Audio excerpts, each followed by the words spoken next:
I'm travelling around, my glasses here to do this.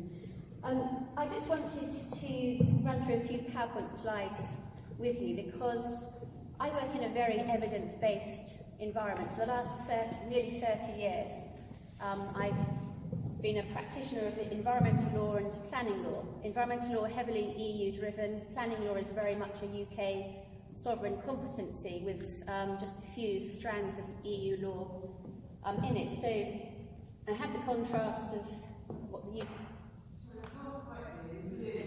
Okay, is that better? Yeah. I didn't want to hear myself. So I specialise in environmental law, which is very heavily dependent and drawn from the European Union. I also specialise in planning law, which is a UK sovereign power. We don't have very much EU influence in that because land use planning is for the member states individually to control. And as we approached the EU referendum, I was going to quite a lot of events that were focusing on environmental law impacts. We had people coming from the Commission to explain what would happen if there was a vote to leave in terms of the procedures.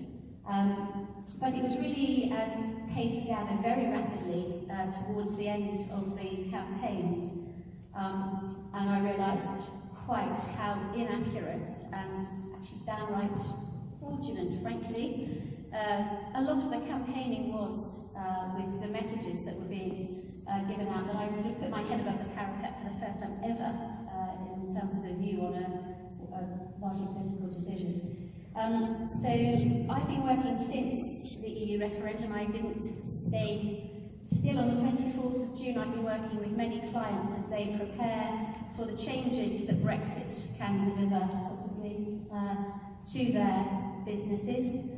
We've been trying to get certainty where we can.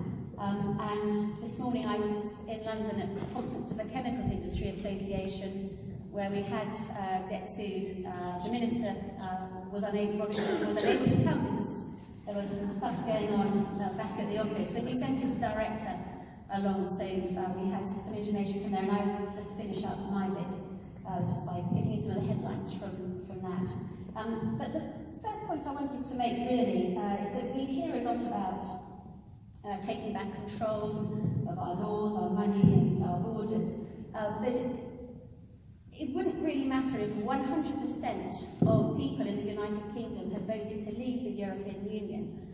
Because the rules of trade, the laws that we are subject to, or will be subject to in our relationships with other countries are already there. So there is a lot of certainty that we can have about what will happen as a consequence of leaving legal structures. The point of a customs union is to reduce some barriers to trade at the border. So therefore, if you leave a customs union, you raise barriers. The single market is the world's deepest, largest and wealthiest, freest market. There is no equivalent anywhere in the world. The 28 members of the European Union are the only countries in the world who have frictionless trade across their borders as a result of both the customs union and the single market. So I just wanted to explain to you why Theresa May has had such a struggle to come up with some form of deal that tries to respect her interpretation of the EU referendum result, whilst not completely savaging major parts of our economy, some of which face existential threats if we leave with a hard Brexit out of both the customs union and the single market onto WTO trade. So the first slide I have is the one that Michel Barnier produced to explain to the EU 27 what the border controls that needed to be arranged in Ireland would comprise. And these cover a little bit of the customs union. Customs is sort of tariffs and quota, how much of stuff you can import. The real meat of frictionless trade comes from the single market. And you will see, I won't go through all of the categories, but you can see there are 3 categories of measures that the single market delivers to avoid any friction across borders. And all of these will need to be raised as a consequence of the UK leaving the single market and the customs union. Some of these are quite complicated, particularly where you're dealing with agricultural products or fisheries products, where you would want to test the health of and the quality of produce and have to have arrangements for that. And the European Union, by law, provides that none of its member states can import foodstuffs, agricultural products, fisheries, other than from third countries, other than through border inspection posts, which are facilities with refrigerated warehouses, vets, fisheries inspectors, who are able to look at the pre-border paperwork that's been submitted in advance, and then look at the produce to make sure that it meets the specifications. I work in my office is in Plymouth. It overlooks Plymouth Ferry Port. Plymouth Ferry Port does not have the space to accommodate the infrastructure necessary to be a border inspection post. A report published just this week by the Inspector of Ports, the government's Inspector of Ports, and he said that actually none of the South Coast ports have enough staffing and infrastructure to cope with current flows of trade, let alone the extremely large increase in bureaucracy and inspections that would be necessitated as a result of a hard Brexit. And it's to overcome these issues that Theresa May has been trying to strike a balance in her negotiations with the EU, who have a greater interest, possibly than us, in terms of the flow of goods, because they export more goods to us than we export to them. And it's a bit strange talking about import and export because we're actually one market, so, but across the channel anyway. But where the UK really makes its money in that relationship is in the export of services to the EU, and I'm afraid those are not covered in the withdrawal agreements. So we do have some issues there. But these are the reasons why it is not possible to have a frictionless border anywhere unless you are inside both the customs union and the single market.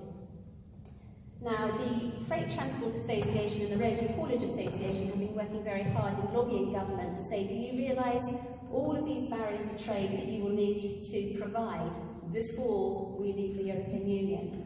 It's all on the internet. So this is the Freight Transport Association's before and after chart. So the top row is exports to the EU, the current process, transaction, movement across the border, but that's just not a customs check, just a risk check sometimes, depending on the product, and then it's delivered.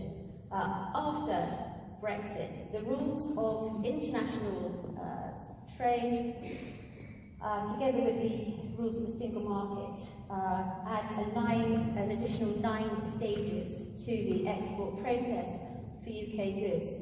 This has the effect of building a wall around the United Kingdom for UK producers, whether they're farmers, fishermen, manufacturers.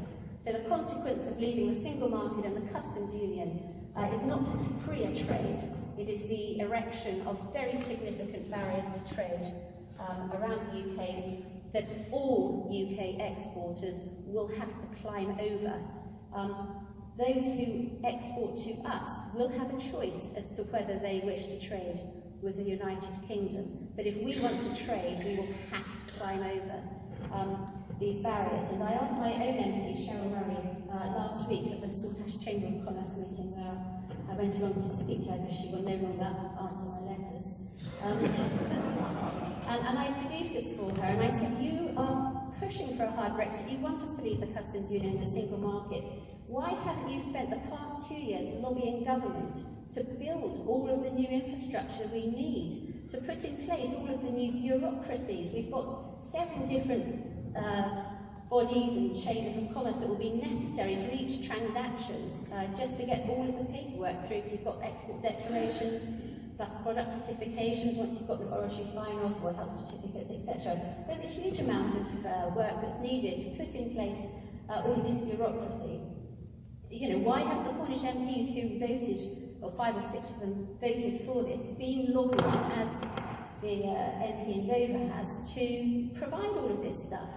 And she just passed this piece of paper back to me and said that nobody knew what was going to happen. We just have to wait for the deal. But if I'd like to send it to her, she would forward it to DEXU and ask them to comment. So part of my practice covers chemicals and waste, and I've been dealing with the Port of Rotterdam in the absence of guidance from our own government departments on what processes I need to be building into my supply contracts, where we're engaging in circular economy, keeping materials out of the waste disposal chains. And I just thought you'd be interested, given the focus on Jan and the run-up to the EU referendum, on the new processes that will need to be put in place before our marmalade can be either exported to the EU 27 or imported from them. Rotterdam, I have to say, are absolutely fantastic. They are so nice to deal with, so organised, and there is a lot of information on their own website if you're interested in finding out more about the customs procedures. But you can see here, this is definitely not frictionless trade, and this is one of the issues that Theresa May's obviously faced once she realised what her 3 red lines meant in practice. This is another Rotterdam slide. Most of these barriers have got nothing to do with the payment of tariffs or limits on how much quantity-wise you can send in goods overseas. So these are very substantial barriers which will have a very detrimental impact on UK exporters. I just wanted to touch on the balance of competencies, because the EU, the relationship between the UK and the EU has been horribly distorted.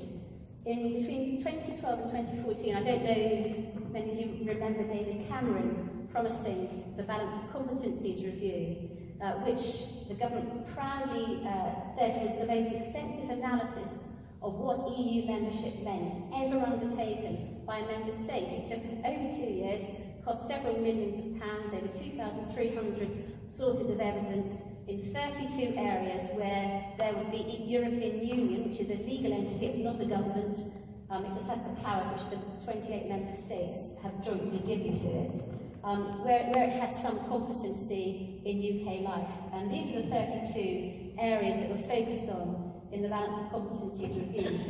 And the striking thing from that review, and there were people who were not great Euro enthusiasts, there were all sorts of industry, business groups, people who were concerned about migration and so on, who were able to give evidence. But the striking thing from the reviews was that there isn't a single area in which the reviews concluded that the UK would benefit from repatriating a competency from the European Union. These reports are really interesting if you want to read them. I have to confess, I don't see one of them, but I have read quite a few, particularly that are relevant to my clients. So we are now in the process of repatriating competencies in 32 areas where our own evidence tells us that we will not benefit. Jason's going to talk more about trade, so I'm just going to leave this here.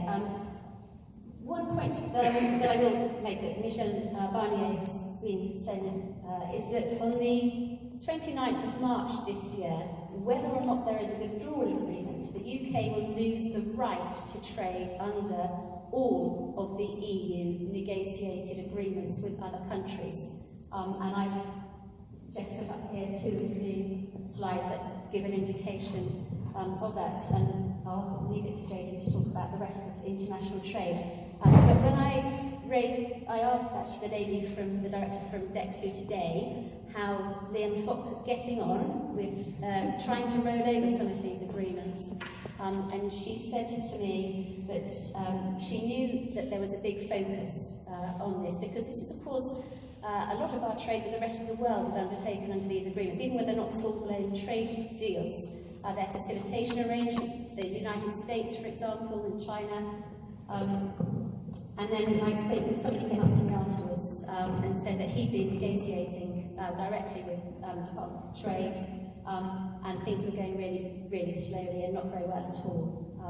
So we have a uncertainty, which Jason will cover in more detail. Just quickly want to mention foreign direct investment, because this seems to be an overlooked issue. The UK has an incredibly open economy. We've not had restrictions on who can own businesses in our country. As a result, we have had, certainly by 2016, we had around £8 trillion worth of money invested in the UK, mostly by overseas companies that didn't want to trade with the European Union, because by investing in it, they could engage in frictionless trade in the world's largest, wealthiest marketplace. So America, for example, the US Chamber of Commerce and the European Union's got a very good website on this. In 2016, US companies had nearly $600 billion invested in the UK, and US affiliates located in the UK employed nearly 1.4 million people. Most of that is located in the UK in order to be in the single market. A UK out of the single market means they've got all of those barriers to trade with the EU that they'd have if they were trying to run the business from the States. And shortly before the referendum, I went along to a Bank of England agent's talk to the Plymouth Manufacturers Group, where he was really concerned about the impact on the loss of foreign direct investment, because we have such a large current account deficit, and pointed out that if the UK loses foreign direct investment, we've got to try to replace it by selling our own assets to cover that balance of payments.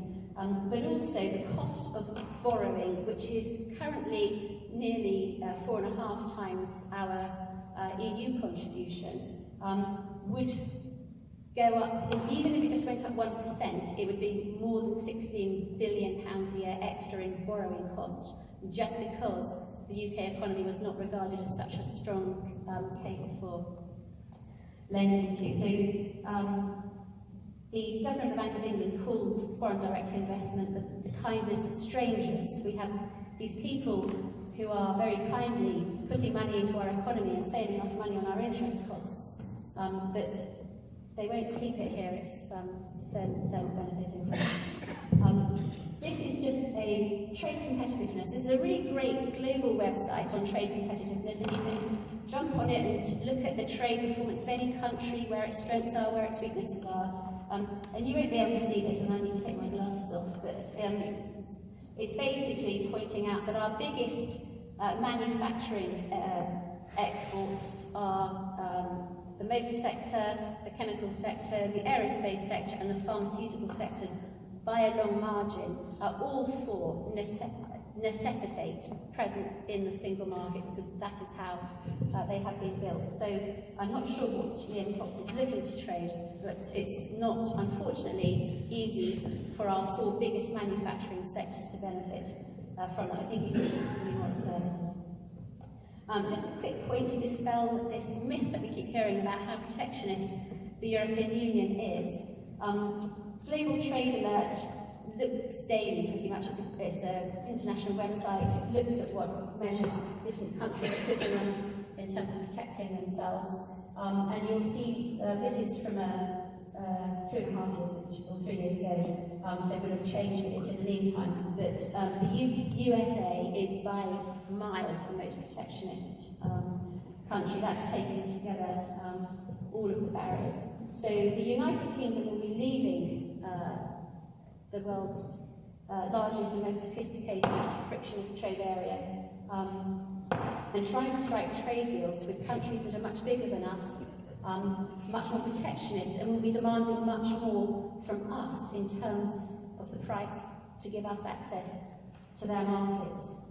And just a quick slide to look at the position of poor Cornwall in terms of the EU's agenda, which is a far more objective and far less political agenda. So the regional funding that Cornwall has benefited from is given to us not because we have MPs of a certain political party, but because when the objective criteria that the EU use, when they're looking at the different regions and inequalities are applied, we are within the top 10, in fact, number 2 on this particular measure, and you'll note the number of orange dots in the United Kingdom, which are the most deprived or the poorest areas in the European Union. That is a function of our domestic government's allocation of resources within our own country,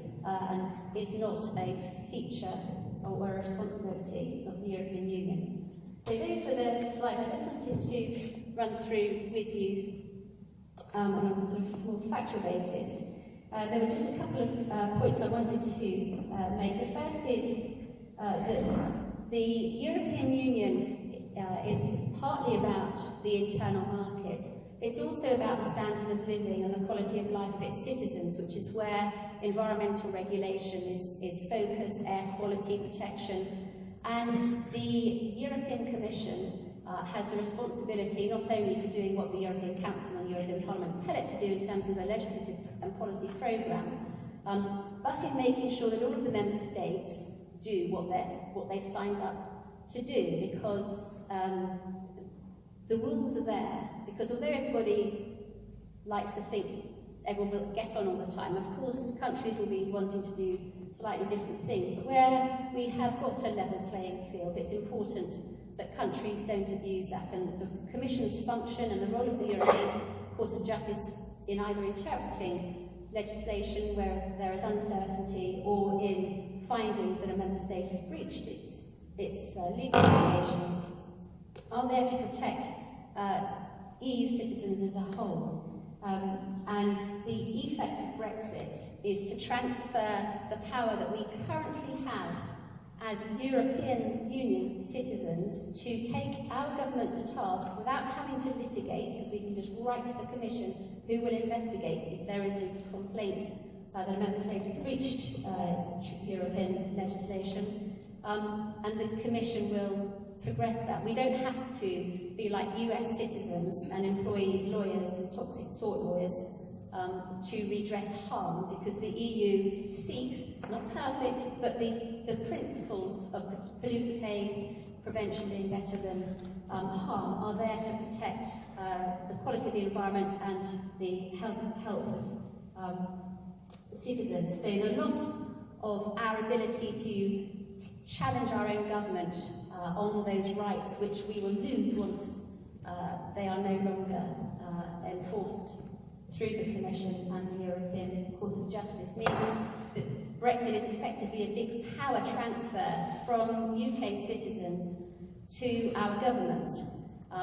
And what happens in terms of the future shape of the withdrawal deal or not the withdrawal deal will determine whether those rights reside with the government to the extent that we have any ability to hold them to account, or whether they are given to the free market in the way that and taken away effectively from us, so that business would not have to comply with the obligations that the EU requires member states to ensure businesses trading in their jurisdictions do. And so where businesses say they don't trade with the EU, therefore they don't have to comply with the rules that they comply with are there to protect standards of living, to raise standards of living, and to protect the environment generally.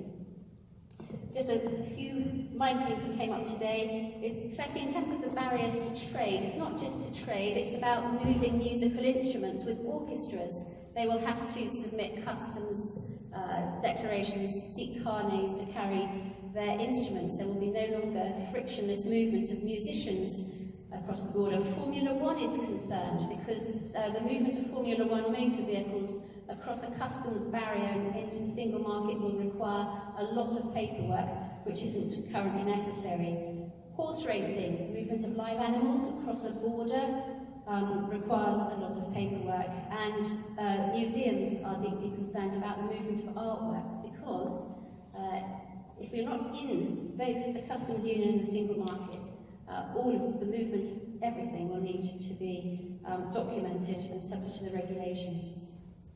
So today we heard, unfortunately, as I said, Robin Walker wasn't able to join us, but we were told that As far as the chemicals and pharmaceutical sector are concerned, which together are the largest manufacturing exports from the UK, it's £50.7 billion worth of exports. 66% of that goes to the European Union, and 75% of our chemicals imports come from the EU, and that's part of this movement of these sophisticated supply chains where we've got products moving seamlessly over borders. In order to function, the UK chemicals industry needs to be in the European Chemical Agency's regime. One of those, the key one, is called REACH, the Registration, Evaluation and Authorisation of Chemicals, which they don't want to lose. They don't want to have to pay more to register chemicals in the UK. It would be an extra burden of cost to them. Every time they've asked government what is happening, and I actually managed to ask 2 chairs of select committees myself, and we've all had the same answer, which is the UK government has asked the European Union if the UK government of the UK can have associate status in the European Chemicals Agency, which is where the UK would have no say in how it's run or how chemicals are registered, but would have the ability for UK businesses to be registered so they could trade with the EU. But as the head of the European Chemicals Industry Association, who's based in Brussels, pointed out when he came to see us today, that's a UK ask. There is no legal provision in the European treaties to enable the European Chemicals Agency to give associate status to any other country, so it will very much be a matter of having to sort out what's legally possible and then trying to balance something off. In the meantime, most UK chemicals companies are assuming there will be a very hard Brexit and are setting up affiliates in the European Union 27 in order to be able to keep as much of their business going as they can after the 29th of March. We had just a few comments made on the withdrawal agreement that was released last night. I spent some time myself looking at it last night for a waste matter that I was dealing with. So first of all, Article 5 requires the EU and the UK to negotiate with each other in good faith. But the point is, the withdrawal agreement is a divorce agreement. It is not a trade agreement. It is not an agreement about our future relationship. It is purely splitting up at the end of the relationship. Under Article 128, the UK will no longer act as a leading authority for registrations of chemicals. Article 7, the UK will lose the right to appoint or elect during the transition period any decision maker or person in any of the EU agencies that we currently participate in and through which much of our trade is regulated. Article 8, data sharing. At the end of the transition period, the UK ceases to have a right to access any database, including the chemicals database that our industry relies on, unless otherwise provided for at the end of transition. Sorry, I can't see that here. In terms of emissions trading, which is another area that I'm quite heavily involved with, there are huge issues over what happens. Even now, we don't know what will happen to carbon credits at the end of March. The withdrawal agreement provides that the UK can ask for one extension of the agreement, but it doesn't currently say how long that may be for. And one of the issues that we haven't really played or looked at in the UK is the fact there will be a new European Parliament in May 2018. That limits what MEPs can sign up to now, because they will be held to account very shortly by their own constituents in terms of what they're prepared to give the UK. And it's predicted that the voice of the Green parties in the European Parliament will be stronger after May, but that there will be there will be greater diversity of parties and less strength. In terms of the future, the direction of trade, as far as the European Union is concerned, they are concerned about the US and China, but there's a big focus on Africa and working with African countries for a trade deal. By the end of the century, there will be 10 times more Africans than there are Europeans. And the EU regards it as quite a high priority to get investment into Africa to prevent some of the huge migrations of people that we have seen in recent years, where they've been looking for work, looking for food, and safe homes. So, that, I think, pretty much brings me to an end of my talk. I was hoping there would be somebody from fishing here, because I have generations of fishing blood in me, but I have no idea how to catch fish. But I have been reading all of the legislation around trade in the EU if you're in the fishing industry, and asking Cheryl Murray how she's been helping them prepare for catch certificates, having to pay for authorised economic operators to process all of their paperwork before they can send their fish off to border, getting their prior health certificates from DEFRA, and so on. I haven't replied to these. Thank you.